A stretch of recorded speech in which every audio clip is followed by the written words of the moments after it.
পারিয়া 2 এর প্রধান বক্তব্য হবে গোটা অ্যানিমাল কিংডম নিয়ে। এই ধরনের যে সাফল্য হবে, এবং আমি সবথেকে যেটা খুশি সেটা হচ্ছে যে প্রচুর ইয়াং ছেলে মেয়ে এসে পারিয়া দেখেছে, এনজয় করেছে। আমি আজকে খুব খুশি যে আমাদের সিনেমা মানুষের কাছে পৌঁছেছে, মানুষ ওরমভাবেই অ্যাকসেপ্ট করেছে।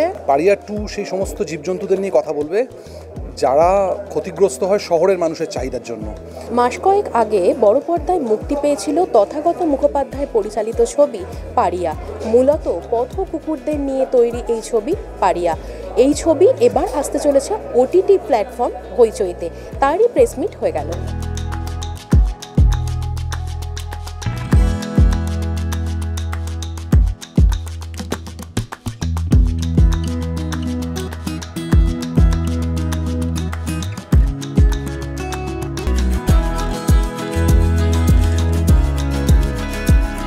কাজের আউটপুট সাফল্য নিয়ে আসবে না সেটা না কোনো অভিনেতা, কোনো ডিরেক্টর, কারোর পক্ষে এটা আগে থেকে বোঝা সম্ভব না, কোনো দিনই সম্ভব না।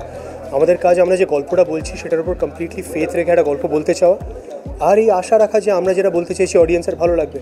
তো সেইখান থেকেই পারিয়া তৈরি, এবং ইটস এ প্লেজার যে পারিয়া এত মানুষের ভালো লেগেছে।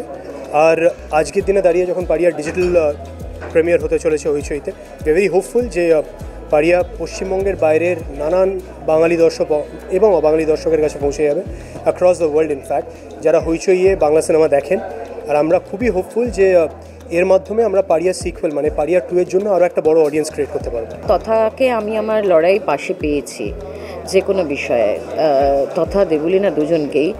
সুতরাং তথাকে আমি খুব পছন্দও করি, খুব স্নেহ ভালোবাসা একটা কাজ করে আমার ওর প্রতি। আর ও আমাকে বোঝে কীরম যেন একটা, মানে আমাদের দুজনের একটা মানে একটা জানা বোঝাটা অন্যরকম, সেটা খুব একটা অন্যান্য ইকুয়েশনের মধ্যে পড়ে না। মানে এমন নয় যে তথা আমার খুব কাছের বা আমি তথার খুব কাছের মানে তথা সব ছবিতে আমাকে নেবে বা আমিও এক্সপেক্ট করব, সেরম নয়। এগুলো কিন্তু কিছু সম্পর্ক থাকে কাজের বাইরে, যা মানুষ আজকাল ভুলে গেছে, যে সবাই সবসময় একটা স্বার্থ দিয়ে সব কিছুকে ডিফাইন করে। তো ওটা আমি পারি না করতে। আর যদি বুঝি অপর দিকের মানুষটা আমার সাথে স্বার্থ নিয়ে মিশছে, আমি বোঝার পর আমি একটু অলুফ হয়ে যাই, কারণ আমার কাছে ওই মনটা খুব ইম্পর্ট্যান্ট। আমার কাছে খুব সিম্পল ছিল জিনিসটা।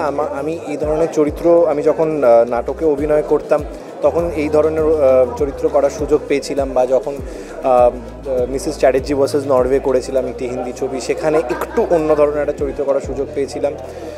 তো ফলে আমি এই শুধুমাত্র চরিত্রের লোভে অডিশন দিয়ে এই চরিত্রটা করেছিলাম। এই ধরনের যে সাফল্য হবে, এবং আমি সবথেকে যেটা খুশি সেটা হচ্ছে যে প্রচুর ইয়াং ছেলে মেয়ে এসে পারিয়া দেখেছে, এনজয় করেছে। আমরা যখন হলে ছবিটা রিলিজ করেছিলাম, আমরা হল ভিজিটে যেতাম, লোকে সিটি ফিটি মেরেছিল। So I use to really মানে I am really very overwhelmed by the response. সাফল্য সবাই চায় যে সফলতা আসুক, সবাই চায় যে সিনেমার যে পরিচালকই বানান না কেন, যে প্রযোজকই বানান না কেন, চায় যে তার ছবি সফল হোক, সে বিশ্বাস থেকে বানান।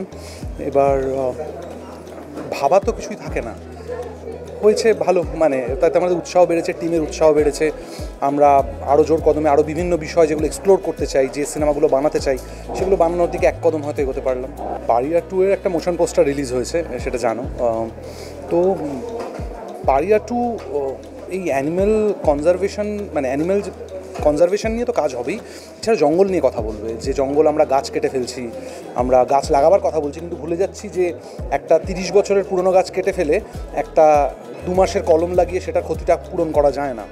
তো পারিয়া 2 সেই সমস্ত জীবজন্তুদের নিয়ে কথা বলবে যারা ক্ষতিগ্রস্ত হয় শহরের মানুষের চাহিদার জন্য, অথচ আমরা পেনালাইজ করি জঙ্গলে যে সমস্ত মানুষরা থাকে তাদেরকে।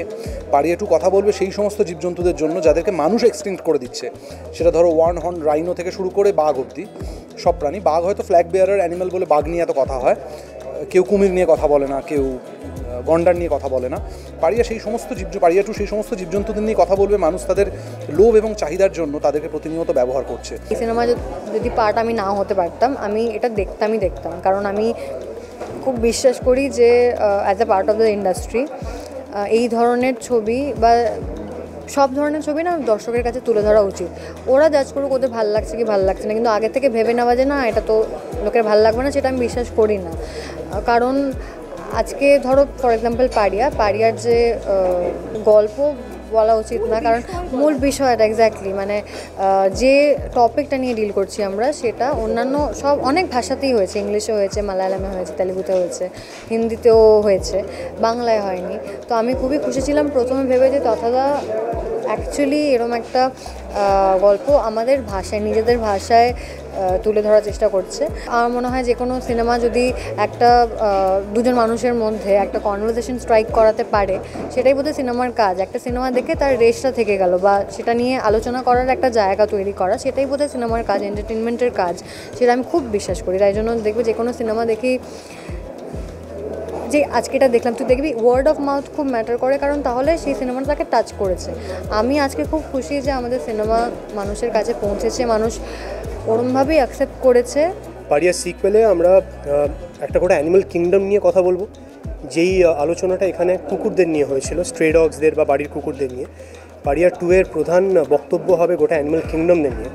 আর আমরা মানুষ হিসেবে তাদেরকে কী কী সমস্যায় ফেলতে পারি, তাদের ওপর কীভাবে আমরা অত্যাচার করে থাকি, সেই নিয়ে প্রধান আমাদের গোটা স্ক্রিপ্টটা তৈরি হচ্ছে। And I am very hopeful যে যেভাবে মানুষ পারিয়ার ক্ষেত্রে এত ভালোবাসা দিয়েছে, এত সাপোর্ট করেছে সাবজেক্টটাকে, পারিয়া 2 যখন বেরোবে তখন পারিয়া 2 এর ক্ষেত্রে এই গোটা অ্যানিমাল কিংডমের হয়ে কথা বলাতেও আরও অনেক মানুষ এগিয়ে আসবেন ডেফিনেটলি। পারিয়ার অভাবনীয় সাফল্যের পর আসতে চলেছে পারিয়ার সিকুয়েল পারিয়া 2। পারিয়া 2 এর জন্য কিন্তু কাজ শুরু করে দিয়েছেন পরিচালক তথাগত মুখোপাধ্যায়। পারিয়া ছবিতে অভিনয় করেছিলেন বিক্রম চট্টোপাধ্যায়, শ্রীলেখা মিত্র, অঙ্গনা রায় সহ আরও অনেকে। এরকম আরও বিভিন্ন আপডেটের জন্য অবশ্যই চোখ রাখুন আর্টিস্ট টিভি এইচডির পর্দায়।